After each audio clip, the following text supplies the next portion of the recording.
নমস্কার, সুপ্রভাত। কেমন আছেন সবাই? আমি অনন্যার ব্লগসের আরও একটি ঝাঁ চকচকে নতুন ব্লগে আপনাদের সকলকে জানাই অনেক অনেক অনেক স্বাগত। আশা করছি সকলে খুব ভালো আছেন, সুস্থ আছেন, সাবধানে আছেন, নিরাপদে আছেন। আমরাও বেশ ভালোই আছি। আজ দিনটি মঙ্গলবার, সকাল এখন 9টা মতো বাজে। আপনাদেরকে সাথে নিয়ে ঠিক এখন থেকেই আজকের ব্লগটি আমি শুরু করছি। যথারীতি সকালে ঘুম থেকে উঠে ব্রাশ করে ফ্রেশ হয়ে নিয়েছি। তারপর মায়ের হাতে হাতে টুকটুক করে বাসি কাজগুলো সেরে ফেলেছি। তারপর যথারীতি বানিয়ে ফেললাম সকালবেলাকার চা। সকালবেলাকার চা পর্ব মিটিয়ে চলে এলাম ছাদে। ছাদে এসে সিঁড়িঘরের ভেতরে থাকা দড়িগুলোতে যে সমস্ত গতকালের আধা ভিজে জামাকাপড়গুলো মেলে রাখা ছিল সেগুলো চেক করে দেখলাম। বেশিরভাগ জামাকাপড় শুকিয়ে গেলেও যে কয়েকটা আধা ভিজে ছিল সেগুলোকে আবার ছাদে মেলে দিলাম, যাতে পুরোপুরি মচমচে হয়ে শুকিয়ে যায়। তারপর যথারীতি নিচে এসে শুরু করে ফেললাম আজকে রান্না বান্না। যে সময়টায় আমি ছাদে গিয়েছিলাম সেই সময়টাতে মা আজকে বেডটাকে গুছিয়েছে আর ঘরের আসবাবপত্রগুলো এক এক করে ক্লিন করে নিয়েছে। সেই জন্যই আমাকে আর সেদিকটা দেখতে হয়নি। আজ একই মঙ্গলবার, দুয়ে মা আজকে মঙ্গলচণ্ডীর উপবাস করেছে। সেই জন্যই মা সকালে শুধুমাত্র চা খেয়েছিল। আমি যদিও চা বিস্কিট খেয়েছি। বৈশাখ জ্যৈষ্ঠ মাসের মঙ্গলচণ্ডীর ব্রত উপবাস আমি করলেও সারা বছর ধরে মা যে প্রতি মাসে একটি করে মঙ্গলচণ্ডীর ব্রত উপবাস রাখে সেটি মা একাই রাখে। মা আমাকে সেই উপবাস কোনোদিনই রাখতে দেয় না। তবে এটা ঠিক, মা যখন ভাত না খেয়ে রুটি লুচি পরোটা খায় তখন আমি তার ভাগিদার হয়েই যাই। এই দিনটাতে উপবাস না করলেও আমি ভাত খাই না। আমি মায়ের সাথে সাথে মা যেটাই খায়, সে রুটি লুচি ডালিয়া পরোটা যাই হোক, আমিও তাই খাই। এইভাবেই চলে আসছে সেই ছোটোবেলা থেকে। আজকেও তার ব্যতিক্রম হবে না। আজকে তো প্ল্যান করে রেখেছি, ফুলকো ফুলকো লুচি বানাবো আর মা মেয়েতে মিলে খাবো।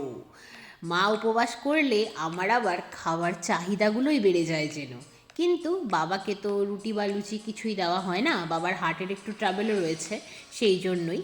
তো তাতে করে বাবার জন্য ভাতই হচ্ছে। আর প্রথমেই আজকে সবজিগুলো বানিয়ে নিচ্ছি, কারণ সবজিগুলো আজকে ভাতের ছোঁয়াও করা যাবে না, তাহলে মা আর রুটি বা লুচি দিয়েও খেতে পারবে না। তবে এটাও ঠিক, নিরামিষের দিনগুলোতে যারা নিয়মিত আমার ভ্লগ দেখেন আপনারা হয়তো খেয়াল করে দেখবেন, ভাতটা করে নেওয়ার পরে যে ওভেনটাতে ভাতটা ফুটেছিল বা ভাতটা রেডি হয়েছে সেটিকে ক্লিন করে নিই, তারপরে বাকি রান্নাগুলো করি। ভাতের ছোঁয়া নিরামিষের দিনগুলোতে এমনিতেও করা হয় না। আজ তো আরোই হলো না। যাই হোক, আপনাদের সাথে গল্প করতে করতে আমার কিন্তু রান্না বান্না কমপ্লিট হয়ে গেছে। আজকে বিশেষ কিছু রান্না করতে হয়নি। আজ রান্না করেছি অরহরের ডাল আর বাঁধাকপির সবজি। বাঁধাকপির সবজি দিয়ে রুটি লুচি যাই করুন জমে একদম দই হয়ে যায়, সেই জন্যেই বাঁধাকপিটা করেছি। লাস্টে ভাত করলাম আর সব শেষে আটাটাকে মেখে রাখলাম। মায়ের স্নান পুজো সারা হলে তারপরে গরম গরম লুচি ভেজে নিলেই হবে। তারপর যথারীতি গ্যাস রান্নাঘর ক্লিন করলাম। তারপর রেডি হয়ে বেরিয়ে পড়লাম বাস স্ট্যান্ডের উদ্দেশ্যে। বাস স্ট্যান্ডে এসেই প্রথমেই ফুলের দোকান থেকে পুজোর জন্য গাঁদা ফুল কিনলাম।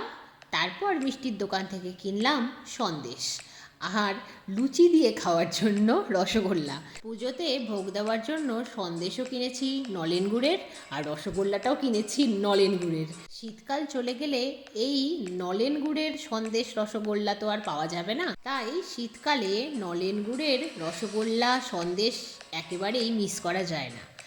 সেই সব কিনে যথারীতি বাড়িতে এলাম। বাড়িতে এসে স্নান সেরে ফেললাম। তারপর ঠাকুর ঘরে বসে মায়ের পুজো করা দেখলাম, পাঁচালি শুনলাম। নাইবা করলাম উপবাস বলুন, পাঁচালি শুনতে পুজো দেখতে তো আপত্তি নেই। তারপর যথারীতি সান্ত্বনা দিদি জামা কাপড়গুলো কেচে দিল আর ছাদে নিয়ে গিয়ে সমস্ত জামা কাপড়গুলো মেলে দিয়ে এলাম। তারপর মায়েরও পুজো শেষ হলো। তারপর মা মঙ্গলচণ্ডীর প্রসাদ নিলাম। তারপর বানিয়ে ফেললাম লুচি, গরম গরম লুচি আর বাঁধাকপির সবজি, তার সাথে একটি নলেন গুড়ের রসগোল্লা।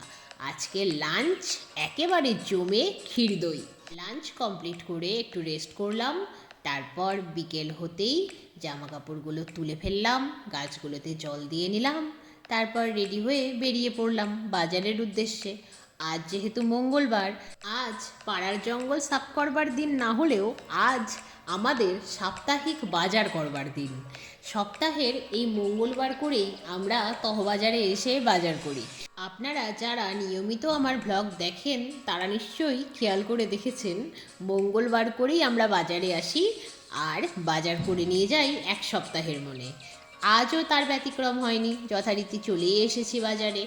মোট 7খানা ব্যাগ নিয়ে এসেছিলাম। প্রথমেই পরিবার দোকানটি থেকে বিস্কিট, সার্ফ এক্সেল, ডাল, এই সমস্ত যাবতীয় স্টেশনারি অ্যান্ড গ্রসারিস কিনে ফেললাম। তারপরে টুকটুক করে ঢুকেই পড়লাম তহবাজারে। শাক সবজি কিনে 4খানা ব্যাগ ভরেই ফেললাম। তারপর এতটাই ভারী হয়ে গিয়েছিল যে আমি পুরো ডিসব্যালেন্সড হয়ে যাচ্ছিলাম। তারপরে কেনা হলো ফল আর বৃহস্পতিবারের জন্য পান। সবশেষে কিনলাম পনির আর পিঠে ভাজার জন্য ক্ষীর। তারপর অতগুলো ব্যাগ টোটোতে চাপিয়ে বাড়ির পথে। তাহলে আজকের মতো এ পর্যন্তই, আবার দেখা হবে খুব শিগগিরই অন্য একটি নতুন ব্লগে। ততক্ষণ সবাই খুব ভালো থাকবেন। আজকের ব্লগটি কেমন লাগলো জানাবেন, ভালো লাগলে একটি লাইক করে দেবেন, চ্যানেলে নতুন হলে চ্যানেলটিকে সাবস্ক্রাইব করে আমার বন্ধু হয়ে যাবেন। টাটা।